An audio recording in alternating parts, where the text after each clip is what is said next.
अब्दुल्ला साहब, जब भी इंडिया पाकिस्तान रिलेशंस के हवाले से बात होती है या उनके दरमियान जो तनाव होते हैं उस हवाले से बात होती है, तो दो मुल्कों की तरफ देखा जाता है कि वो मुल्क कहाँ पे खड़े हैं। एक चीन, दूसरा अमेरिका। चीन तो अब जाहिर है को पाकिस्तान के साथ ही जाएगा, क्योंकि उसके भी इंडिया के साथ बहुत हॉस्टाइल किस्म के ताल्लुकात रहे हैं। लेकिन अमेरिका ने, हमने देखा है कि 131 मिलियन डॉलर की अभी डील की है उसके साथ, बल्कि उस डील को जो है वो पाया तकमील तक पहुंचाया है एमुनेशन के हवाले से और सप्लाई के हवाले से। उससे कोई मैसेज कन्वे होता है इस तरह के हालात के अंदर जब दोनों मुल्कों के बीच में तनाव है। एक तरफ वो कह रहा है कि अमेरिका जी अपने मामलात खुद हल करें, और ये कोई पहला वाक़या नहीं है इन दोनों के बीच में, इस तरह के ताल्लुकात की बाकायदा एक तारीख़ है, और मीनवाइल ये वाक़या भी हो जाता है।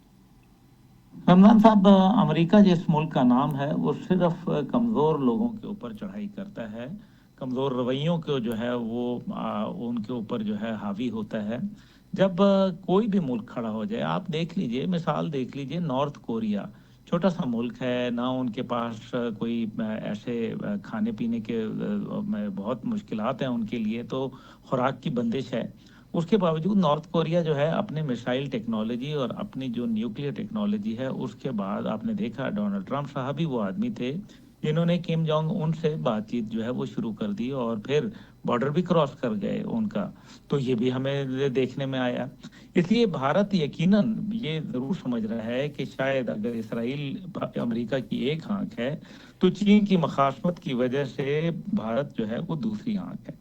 लेकिन ऐसा नहीं है। भारत जो है वो, आपने इस बात पे बड़ा गौर कीजिएगा कि आप मुझे ये बताइए कि डोनाल्ड ट्रंप साहब ने कितनी ज़बरदस्त जो है एक मास्टर स्ट्रोक खेला, और रूस के साथ साझबाज करके उधर व्लादिमीर पुतिन को दोस्त बनाया, और दूसरी जानिब जो है वो आपने देखा कि किस तरीके से व्लादिमीर ज़ेलेंस्की को जो है उन्होंने बेइज्जत करके रख दिया।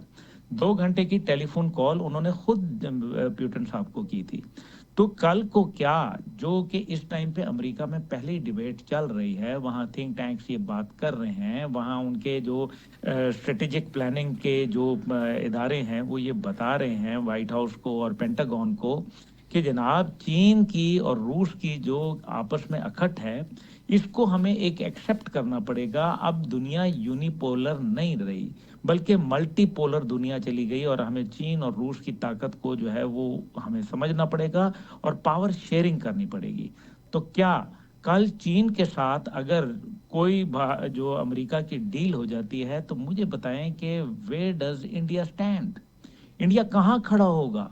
और फिर इंडिया की जो स्ट्रैटेजी के कंप्लीटली उसने जो है अपने आप को, जब रूसी शिप डूब गई सोवियत यूनियन की अफगानिस्तान में, तो उन्होंने जल्दी से जो है अमेरिकी शिप के ऊपर जाके डेरे डाल लिए।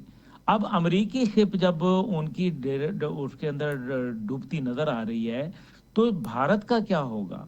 इसलिए भारत की जो मेजर फॉरेन पॉलिसी आप देखें कि मौजूदा सूरत हाल में जब पाकिस्तान अपने कद काठ के साथ खड़ा हो गया दुनिया के सामने, तो मगरिब की फॉरेन पॉलिसी जो है उसको समझ आ गई है कि ये मामला यहाँ नहीं रुकेगा।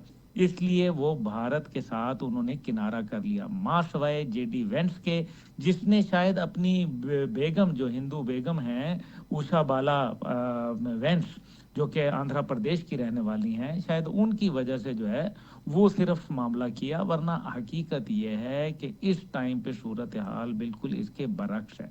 और मैं नहीं समझता कि ये जो सूरत हाल है इसको मजीद बिगड़ने का मौका दिया जाएगा। हाँ, ये ज़रूर कहूँगा कि इस टाइम पे दुनिया की नज़रें दोनों ममालिक के ऊपर हैं, न्यूक्लियर फ्लैश पॉइंट के ऊपर हैं, तो बेहतर यह है कि इसी टाइम पे हम पानी का मसला हल करा लें, वरना ठीक 6 महीने के बाद हम फिर मैदान जंग में ठीक खड़े है। होंगे, और फिर शायद हम तवज्जो के मरकज़ भी ना रहें। ठीक है